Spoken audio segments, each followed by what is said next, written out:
What's up guys, Enkiri here, and welcome to vlog number 72. Today we've got overhead pin presses and some solid work on the dead hang chin-up. For the pin presses, I've condensed it now to where I'm working from just two spots.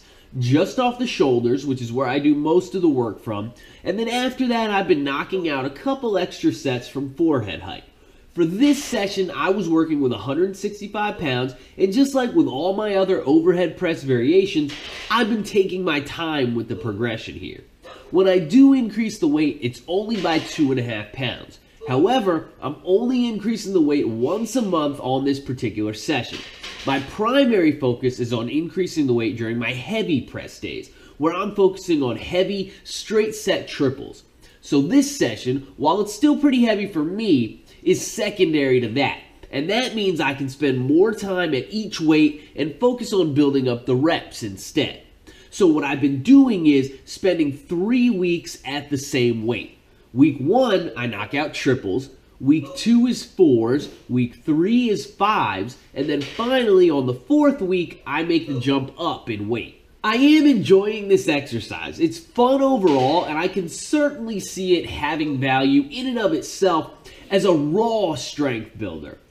But after a few weeks of it, I'm starting to realize that it's just like any other lift off of pins for me. And that means it's not really gonna help me with my regular lifts. I've played with both pin squats and pin presses for the bench press over the years, and I've never gotten anything out of them in terms of them translating to anything but those lifts themselves.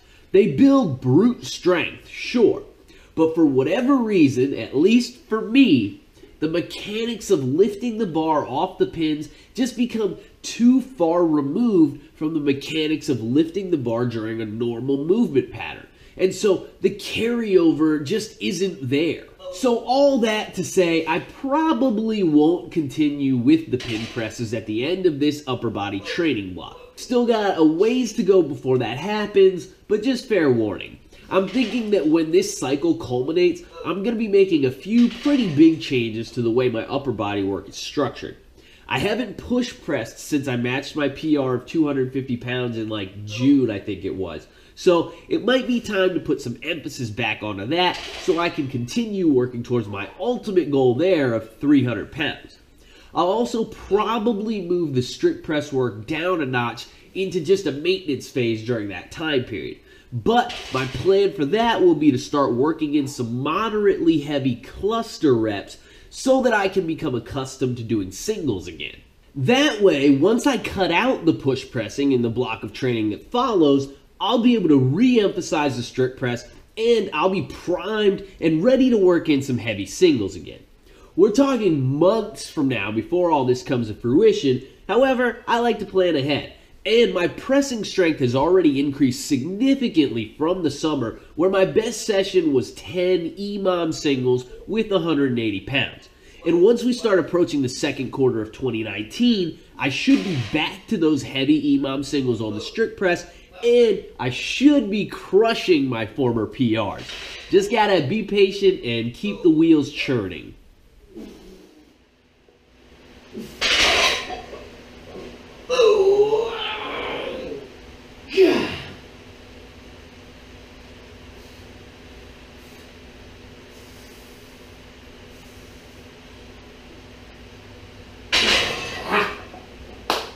Anyway, as you can see, I had been pairing those presses up with some heavy-ish weighted chins. As you've probably noticed, I'm doing every single rep from a dead hang these days. No more stretch reflex after the first rep. I think that'll give me a better idea of how my rep work will actually translate into a max single on this exercise. Not that it didn't translate before, because I think my best ever triple is just with 120 pounds, and my best single is with 145 pounds. So that's a reasonable discrepancy, but still, I'm hoping that actually practicing coming out of that bottom position from a dead stop for every single rep will help to build up my strength there more quickly than it has in the past, and hopefully yield a bigger PR in the future. Either way, it's a nice change of pace, and honestly, it's probably better for my joints this way. These were all pretty damn solid reps though. This was my second session since re-implementing this exercise after an extended layoff, and it's going quite well so far, I would say. Just going to take my time here and use a nice and slow 2.5 pound weight increase every week as long as I can maintain the 5 sets of 3 rep scheme. So we'll see how that goes. I did actually manage a pretty clean set of 5 dead stop reps on the 5th and final set of the day here, which is pretty damn solid considering that I'm really out of practice on these, and I had already done 4 triples leading up to that set. So it really doesn't seem like I've lost any strength on this exercise since I stopped doing it a few months ago. Hopefully I'll be able to run these heavy triples for a good while and start threatening some PRs again. I still haven't achieved the double body weight chin-up, basically 3 45s and a 25, which is 160 pounds total, would be the logical goal weight here. So that's still on my short list of things I'd like to get done in the near future. Anyway though, I think that is all I've got for now, guys. Please be sure to like the video, don't forget to subscribe to my channel, and definitely leave me some love in the comments down below. Keep training hard, and I will catch you guys next time.